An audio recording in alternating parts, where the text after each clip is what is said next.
Bom dia, irmãos, graça e paz. Vamos dar início mais uma EBD, com um título muito pertinente, A Igreja Cristo Presente no Mundo, baseado em Efésios 4, de 1 a 16. Vamos orar antes da gente começar a nossa EBD, agradecer por esse dia maravilhoso, por esse domingo sempre em família, distante, dos entes queridos por causa aí da pandemia, Vamos agradecer por mais um dia na presença do Senhor. Como é bom aprender sobre a palavra, E hoje um tema muito legal, que é a igreja. Vamos orar, irmão? Curve a sua cabeça.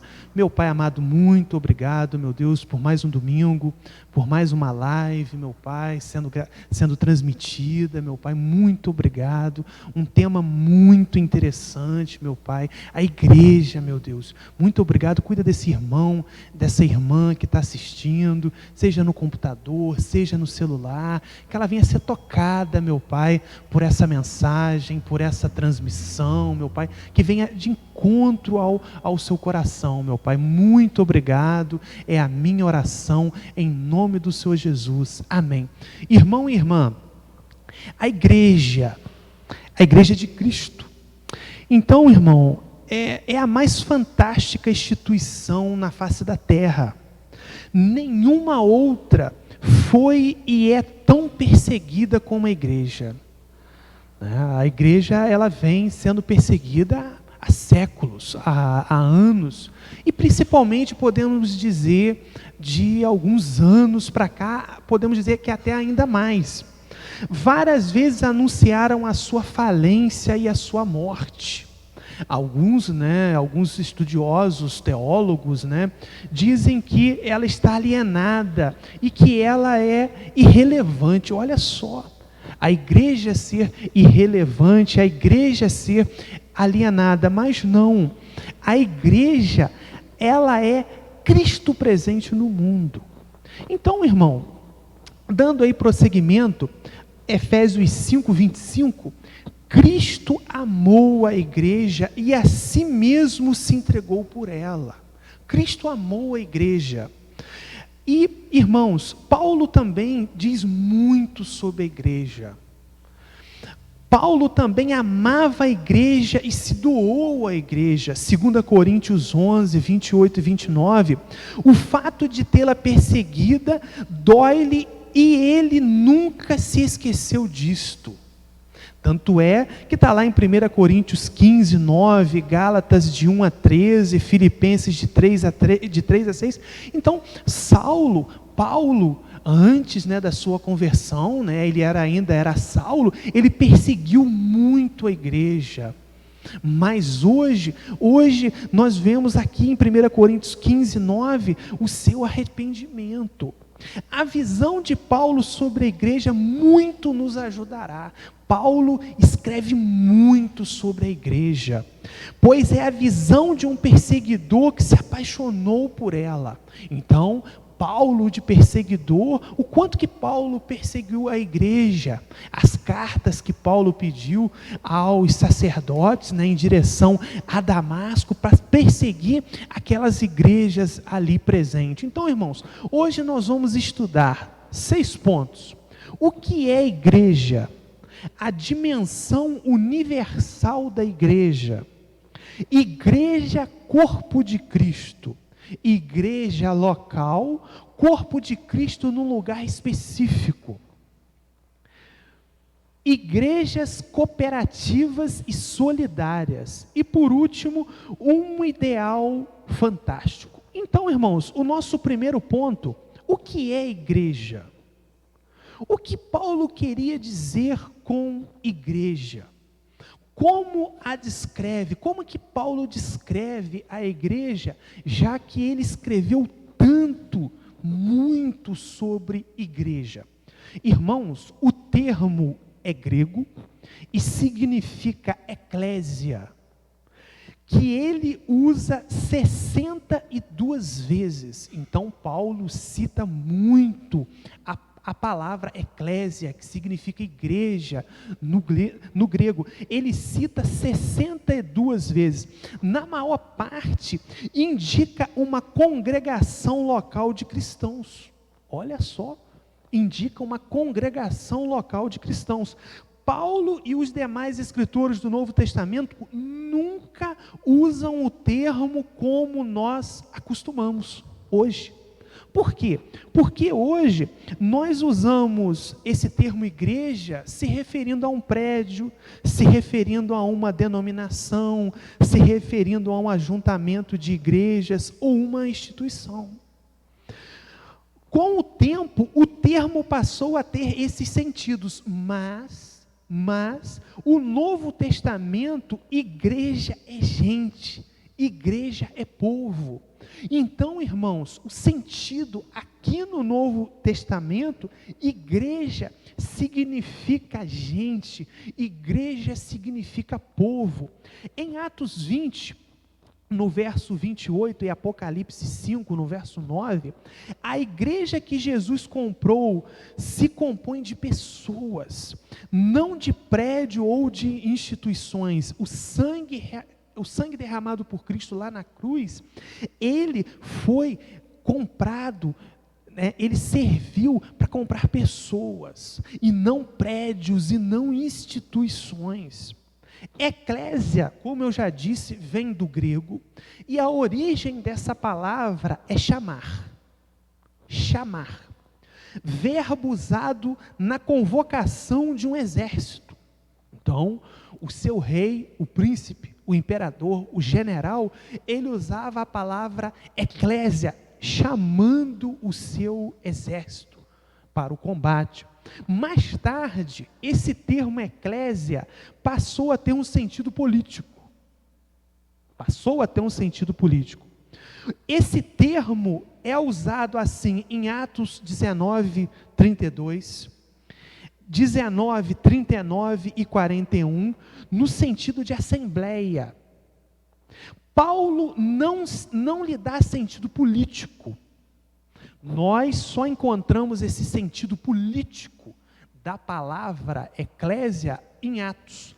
Já Paulo não lhe dá esse sentido político. Paulo não lhe dá sentido político, pois é uma eclésia em Deus Pai e no Senhor Jesus. 1 Tessalonicenses 1:1, 2 Tessalonicenses 1:1, e Jesus disse que seria a sua igreja. Mateus 16:18. Igreja, portanto, irmão, na maior parte das vezes é um local de pessoas reunido em nome de Deus por causa da fé em Jesus Cristo. Então, se alguém te perguntar assim, fulano, o que é igreja? Você vai responder, é um grupo local de pessoas reunido em nome de Deus, por causa da fé em Jesus Cristo. É o povo de Deus reunido.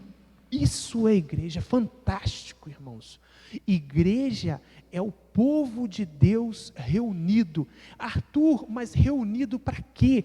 Para glorificar o nome de Deus, para exaltar o nome de Deus. Irmãos, 1 Coríntios testifica muito bem isso, 1 Coríntios 11:18. Irmãos, aprendemos aí nesse primeiro momento o que é igreja. Nós vamos agora para o segundo ponto, a dimensão universal da igreja. Irmão, a carta aos Efésios é chamada de a rainha das epístolas. Mas por quê? Por que a carta aos Efésios é chamada de rainha? É o mais profundo tratado sobre a teologia da igreja já escrito. Então, a carta aos Efésios fala muito sobre a igreja. Nela, o sentido de eclésia é mais amplo que reunião local. É uma assembleia universal, como em Hebreus 12:23. Aqui, o termo alude não apenas os salvos por Cristo num local, mas a todos os salvos de todas as épocas. Os salvos de todos os tempos são a Assembleia de Deus. Isso aqui é importante, irmãos. Os salvos de todos os tempos são a Assembleia de Deus. Irmão, já há um novo céu, Apocalipse 7, 9. Ali também fala sobre a Assembleia do Cordeiro em Apocalipse 19, 1 e 6. E há uma eclésia aqui na terra, chamada de igreja militante. É a eclésia de Cristo que prega. É a igreja, irmãos, que prega Cristo. Eu e você, nós somos igreja. Eu e você, nós temos que pregar Cristo. Nós temos que levar o nome de Cristo a todas as nações. Essa igreja, eu e você, tem que ser uma igreja militante, tem que ser uma igreja que luta, uma igreja que persevera em levar o nome de Cristo. Irmãos, e eclésia de Cristo que prega, sofre e testemunha, eram militantes as eclésias de Apocalipse 2 e 3. Irmãos, como é importante estar aqui na nossa leitura diária, a leitura de Apocalipse 2 e 3, e ali está algumas igrejas militantes, algumas igrejas que pregam a Cristo. Então, irmãos, fica essa observação, é o nosso papel pregar Cristo, ser testemunha de Cristo. O nosso terceiro ponto, igreja, corpo de Cristo. Em 1 Coríntios, capítulo 12, do verso 12 a 31, Efésios também 4, do 1 ao 16, eclésia é mostrada como corpo. Paulo fala muito bem disso. A figura mostra a interdependência e completariedade dos crentes e das eclésias. Irmãos, a igreja é um corpo, como Paulo diz muito bem.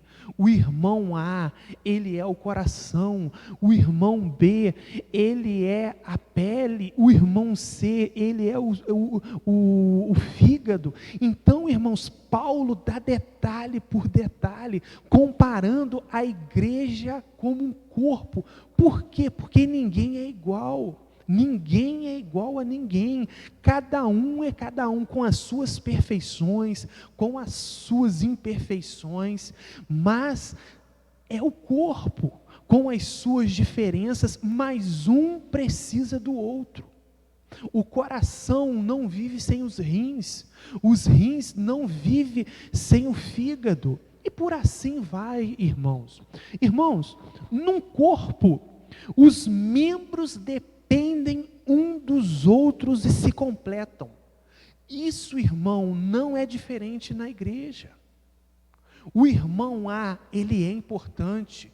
Ah, mas o irmão A, ele faz algo muito simples. Não, ele também é importante. O irmão B é importante. A igreja é um grupo de pessoas que deve viver em solidariedade. Irmãos, isso está em falta. Esse corpo, ele deve ser um corpo que vive em solidariedade. Em solidariedade um com o outro. Componente desse corpo.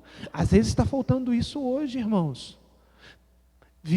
Estamos vivendo muito isolados. O corpo de Cristo está tentando viver isolado. Isso não dá certo. Cadê a solidariedade, irmãos? Está faltando solidariedade.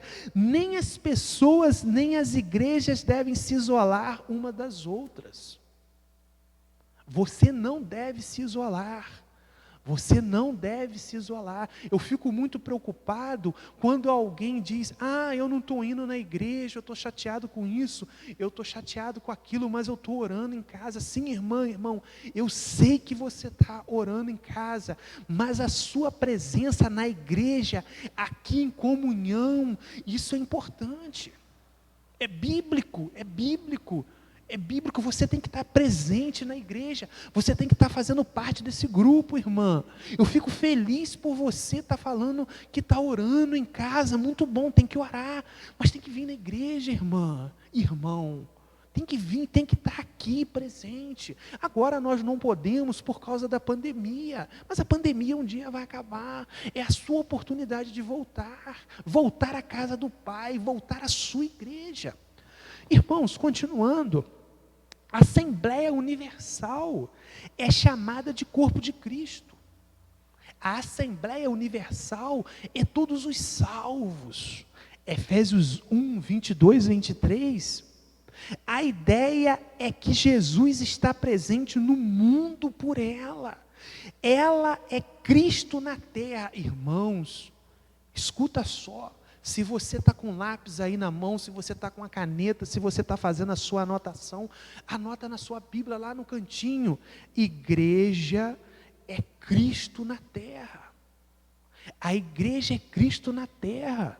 Isso aqui é sério e ao mesmo tempo importante, irmão, minha irmã. É você e eu, nós representamos Cristo aqui na terra. Se você está na fila do banco, se você está na fila da loteria, se você está no posto abastecendo o seu carro, se você está no ônibus, se você está no mercado, se você está no seu trabalho, se você está em casa na sua família, se você está atendendo um cliente na sua loja, se você está na confecção, se você está na indústria, você é Cristo ali, irmão. Você representa Cristo lá na sua indústria, lá na sua confecção. E às vezes, irmão, isso passa despercebido. Isso passa despercebido. Então, você é um reflexo de Cristo. Aquele irmão que não conhece a Cristo, ele tem que ver Cristo em você, porque você é a igreja. Cristo está em cada crente. Se você é um crente genuíno, se você aceitou a Cristo como Salvador, Cristo está em você. O Espírito Santo habita em você. Então você é um representante de Cristo aqui na terra. Você faz parte da igreja. Você é referência. Eu sou referência. Irmãos, cada crente é morada de Cristo. Você está sendo morada de Cristo? Pare e pense. Ai, Arthur, às vezes não. Eu entendo, irmão. Eu entendo, irmão. Por quê? Porque às vezes a gente é falho, às vezes a gente é pecador. Arthur, eu quero melhorar isso, eu já me converti, eu já aceitei a Cristo como Salvador, mas eu não consigo, Arthur, às vezes eu falho muito, irmão. Tem que ler a Bíblia, tem que orar, e tem que ter comunhão com os irmãos, tem que estar na igreja, tem que participar da EBD, tem que estudar, tem que ler, tem que aprender, para sermos pessoas melhores. Para sermos pessoas melhores. Então, irmã, irmão, cada crente é morada de Cristo. O nosso quarto ponto, igreja local, corpo de Cristo num lugar específico. Você é corpo de Cristo num lugar específico. Na sua casa, como eu já disse, no seu trabalho. Você é um corpo de Cristo num lugar específico. Você é uma sementinha num lugar específico. Eu sou uma sementinha num lugar específico. Eu sou uma semente na minha casa, com os meus pais, com o meu irmão, com a minha família, no meu trabalho. Você já é uma outra sementinha na sua casa, na sua residência. E você tem que germinar Cristo. Você tem que germinar Cristo. É triste ver hoje tantos crentes falando mal da igreja. Isso tem muito, irmãos. Crentes falando mal da igreja. Isso é doído. Por quê? Porque a pessoa que fala mal da igreja, ela faz parte da igreja. Então, se ela está falando mal, ela está falando mal dela mesma. E isso é triste. E você está falando mal de uma instituição que foi imposta por Cristo. Você não está falando mal de algo que você criou, você está falando mal de algo que Cristo criou. E você faz parte disso. Então, irmão, nós não podemos falar mal da igreja que a gente congrega. Claro, a igreja que a gente congrega é feita de seres humanos. E esses seres humanos pecam, e esses seres humanos são falhos. Mas nós não podemos falar mal, e pior, falar mal da nossa igreja para pessoas que não são crentes. Irmãos, não pode falar mal da nossa igreja nem para um crente. E às vezes a gente comete uma falha grande que é falar mal da nossa igreja para um não crente. E o não crente fica com repulsa da igreja. Irmãos, Porque não gostam de um aspecto. Tem irmãos que ficam chateados com a igreja, tristes com a igreja, falam mal da igreja, porque discordam de um aspecto, sim. Ou se decepcionam com alguém, beleza. Ou atacam a igreja. Irmãos, mas falar mal não é o caminho. Falar mal da igreja A, da igreja B, criticar pessoas daquela igreja, isso não é bom, isso não é saudável. Irmãos, isso atrapalha o evangelismo. Muitas pessoas não se convertem, por quê? Porque a família não chega junto. As maiores conversões acontecem no lar. Isso não é Arthur que está dizendo, é pesquisa. As pesquisas mostram que as conversões acontecem de um ente querido com outro ente querido. Se eu não dou testemunho para minha mãe, se eu não dou testemunho para o meu irmão, ou para minha esposa, ou para aquele amigo meu de trabalho, fica difícil, irmãos, e pior, falando mal da igreja que eu congrego. Isso é triste, irmãos. Estranho, falam mal da sua assembleia, da eclésia da qual faz parte. A igreja local, irmão, a eclésia, num determinado lugar, apesar dos seus defeitos, também é corpo de Cristo. Entenda isso. A igreja, apesar de todos os seus defeitos, ela tem defeito por quê? Porque ela é feita de homem, ela é feita de pessoas, e as pessoas são falhas. Mas é o corpo de Cristo. É o corpo de Cristo. Não esqueça disso, irmãos. A mesma ideia está contida em Colossenses 1:24. Não há igreja local perfeita, irmãos. É uma ilusão. É uma ilusão achar que há igreja perfeita. Não há igreja perfeita. Eu vou mudar de uma igreja para outra, para uma igreja perfeita, irmãos. Se você encontrar, você vem aqui e fala para a gente, né, que você encontrou, né, você relata para a gente. Porque não existe igreja perfeita, você não vai achar a igreja perfeita. Perfeito tem que ser eu tenho que lutar cada dia para ser perfeito, para ser melhor, mas você não vai encontrar. Com todos os seus defeitos e falhas, cada igreja local é o corpo de Cristo. Na terra, seja em Cordeiro, seja em Cantagalo, em Macuco, em Cachoeira, em Santa Maria Madalena, em Campos, em Resende, em Petrópolis, em Teresópolis, em Minas, em Goiás, em São Paulo, em todo lugar, a igreja é corpo de Cristo. Cada igreja local é o corpo de Cristo na terra. Somos parte deste corpo. Irmãos, olha só, devemos honrá-lo e amá-lo. Irmão, você está amando a sua igreja? Você está honrando a sua igreja? Arthur, eu honro, eu amo. Que bom, tem que amar a sua igreja. Tem que honrar a sua igreja. Pois somos a igreja e somos Cristo presente nesse mundo. Irmãos, somos Cristo presente nesse mundo. A igreja é representante de Cristo aqui na terra, irmãos. A igreja é para discipular, a igreja é para evangelizar. E às vezes foge isso da gente. Se a gente está falando mal da nossa igreja, como que eu faço? Como que fica a minha situação para evangelizar? Irmãos, continuando, é sério. Ser igreja é sério, irmãos. Ser igreja não é brincadeira. Ser igreja é glorioso ser igreja. Irmãos, olha só, é ser glorioso. Não esqueça disso. E somos não pelos nossos méritos.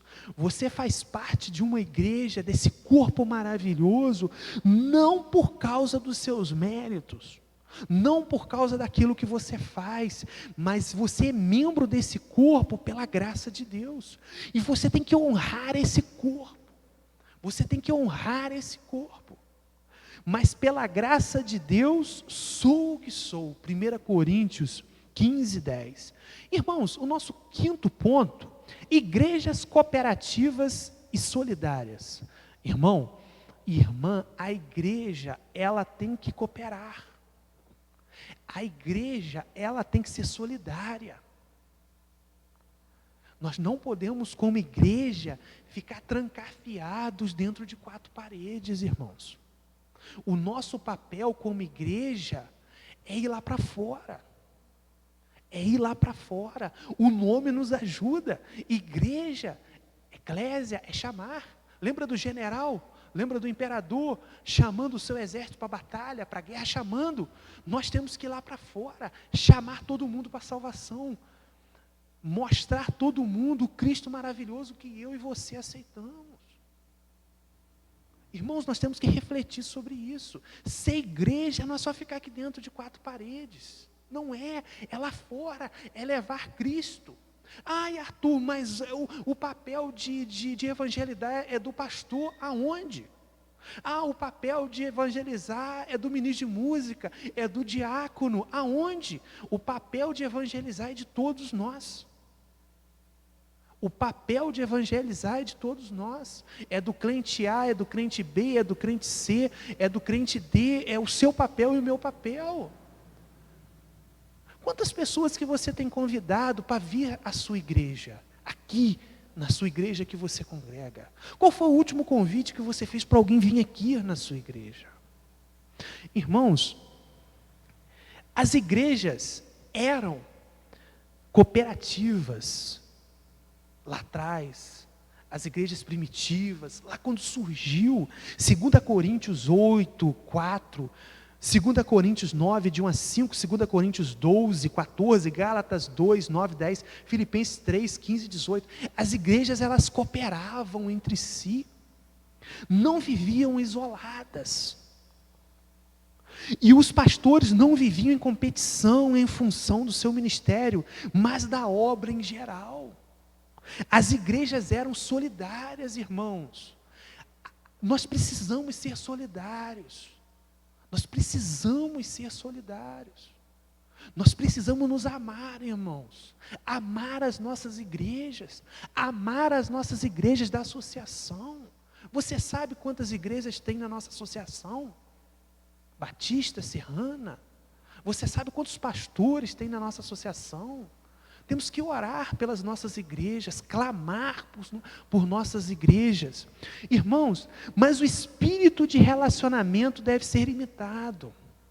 Essa solidariedade que havia lá atrás, ela tem que existir hoje. Deixar o egoísmo de lado, deixar a vaidade de lado e nos unirmos como igreja. Senão a gente vai ficar para trás, irmãos. Nós temos que nos unir, nós temos que nos abraçar como igreja local. O que a gente, como igreja batista, a gente tem feito em Friburgo? Pensa, vamos refletir. O que você e eu temos feito por Friburgo? Porque eu e você, nós somos igreja. O que nós temos feito por Friburgo? Mas o espírito de relacionamento deve ser imitado. Governo, olha só o que as igrejas lá no Antigo Testamento, no Novo Testamento, ali no princípio, as igrejas primitivas, o que elas faziam? Governo próprio, eram muito, agiam em cooperação uma com as outras, relacionamento solidário, contribuição aos necessitados. Irmãos, isso está faltando hoje. Isso está faltando hoje. Está faltando. Alguns desses aspectos aqui está faltando. A cooperação. Irmãos, o elo entre elas é a pessoa de Cristo e não o modelo eclesiástico. Irmão, o elo que une essas características que eu citei não é nenhum modelo eclesiástico, que tem muitos modelos eclesiásticos. Se você jogar no Google, você vai encontrar um monte. Mas o que une esses elos é Cristo. O que une esses elos é Cristo. E está faltando isso hoje, irmãos. Bem diferente da visão fragmentada de boa parte das igrejas de hoje. As igrejas de hoje não estão tendo essa visão, irmão e irmã. É difícil. É difícil. E o nosso sexto e último ponto, uma ideia fantástica. Uma ideia fantástica. A igreja, ela nasceu, irmão, idealmente na eternidade. A igreja, ela não nasceu lá atrás, com Pedro, com Paulo, com Tiago, com os pais da igreja, com Policarpo, com Irineu de Antioquia, não, com Inácio, não, ela nasceu com Cristo. Ela nasceu com Cristo, na mente de Deus, antes de haver o mundo. Antes de haver o mundo. A igreja não é uma criação humana. A igreja não foi criada por humano. A igreja, ela foi criada por Deus. É uma instituição divina. É uma organização divina. Que está lá em Efésios 1:4. Entrou na história. É a organização mais consolidada do mundo. Ai, Arthur, mas eu conheço uma empresa que tem 100 anos. Beleza. Mas a igreja, ela é eterna. A igreja, ela nasceu em Deus. Só na terra, ela tem mais de 2000 anos. E é uma instituição que mantém firme, apesar das pessoas falarem mal, apesar das pessoas a caluniarem, apesar das pessoas a injuriarem, a igreja, ela continua firme. A igreja, ela continua firme. A igreja, ela continua militante. Irmãos, entrou na história pela pessoa mais fantástica que já viveu, Jesus Cristo. E ela vai se manter, irmãos, independente de mim e de você. Ela vai se manter erguida, ela vai se manter sólida. Ela é tão fantástica que as potestades espirituais aprendem dela. Efésios 3, 9, 10, há quem cultue anjos e potestades, achando que está fazendo certo. Eles aprendem da igreja. Eles aprendem da igreja. E Deus ainda trabalha nela, irmãos. Deus continua trabalhando na igreja. E em mim e em você, para aperfeiçoá-la. Efésios 5, 27, fala muito bem. Irmãos, a igreja é a menina dos olhos de Jesus, que morreu por ela. Então, irmãos, para mim fechar, vamos honrar a nossa igreja, como a lição fala muito bem. Vamos honrar a nossa igreja, vamos amar a nossa igreja. A gente ama tanta coisa. A gente ama partido político, a gente ama certo tipo de governo, a gente ama time de futebol, a gente ama tanta coisa, e às vezes a gente não ama a igreja. Ama a sua igreja local e se ame, porque você é a igreja. Você tem que se amar e amar as pessoas que compõem esse corpo. Não falem mal da sua igreja, não falem mal da igreja que você congrega. Irmãos, para mim fechar, para pensar e agir, não adianta só pensar, temos que agir. É sugestivo. Além de pensar, de refletir de tudo que a gente comentou hoje aqui, vamos agir. Primeiro, a igreja é de Cristo. A igreja não é minha, a igreja não é sua. Não é. Não queira ser dono da igreja, não queira. Não aceite donos da igreja. Você não é dono, eu não sou dono, e não aceita que a igreja tenha dono. Ela pertence a Cristo, somos parte dela, cuidamos dela e devemos honrá-la. Não esqueça disso, irmão. Devemos honrar a nossa igreja. Segundo, seja feliz em ser igreja. Eu vejo muitas pessoas sendo infelizes em ser igreja, isso é triste. Você tem que ser feliz em ser igreja, que honra, que maravilha. Nós não somos um país fechado, como a Coreia do Norte, como alguns países da África, alguns países da Ásia, um Irã da vida. Não é. Aqui é livre, nós temos liberdade. Irmãos, seja feliz em ser igreja. É o maior privilégio que alguém pode ter, é ser a igreja de Jesus, salvo por Ele. E terceiro e último, para a gente fechar, ame a sua igreja com paixão. Ame a sua igreja com paixão, doe-se à sua igreja. Ame a sua igreja. Ai, Arthur, eu não consigo ver a sua igreja. Ela não é criação humana, ela é criação de Deus. Ela é criação de Deus. Então ame a sua igreja com paixão. Honre a sua igreja. Vamos fechar, irmão? Irmã, foi um prazer estar essa manhã com você no celular, no computador. Vamos orar, curve a sua cabeça. Um tema muito importante que é a igreja. Vamos orar? Meu Pai amado, para a gente encerrar. Meu Pai amado, muito obrigado, meu Deus, por mais uma manhã, meu Pai, de domingo, uma manhã de EBD, meu Pai. Como é bom aprendermos, meu Pai. Como é bom meditarmos, meu Pai, na Tua palavra, meu Pai. Temos que ser igreja, meu Pai. Uma instituição, meu Deus, que não foi criado por homens, mas foi criado por Ti, meu Pai. Que às vezes a gente não honra essa instituição, às vezes a gente não coopera com essa instituição, às vezes a gente fala mal dessa instituição que o Senhor criou, meu Pai. Nos dê sabedoria, meu Deus, nos dê discernimento para cada dia mais aprendermos, meu Pai. Muito obrigado. O tanto que me chamou a atenção essa lição, meu Pai. Eu também quero te pedir por essa pessoa, meu Pai, que está nos assistindo, que ainda não te aceitou como Salvador, que essa pessoa venha se render a Ti, meu Pai, venha se prostrar diante de Ti, meu Pai. Também aquela pessoa que está distante, que foi batizada, mas está longe, meu Pai. Toque nessa pessoa, meu Pai, para ela voltar, meu Pai, para a igreja, fazer parte desse corpo maravilhoso, meu Pai. A Igreja Batista Central, meu Pai, tá de portas abertas, meu Pai, para receber, meu Deus. Muito obrigado por tudo. É a minha oração em nome do Senhor Jesus. Amém.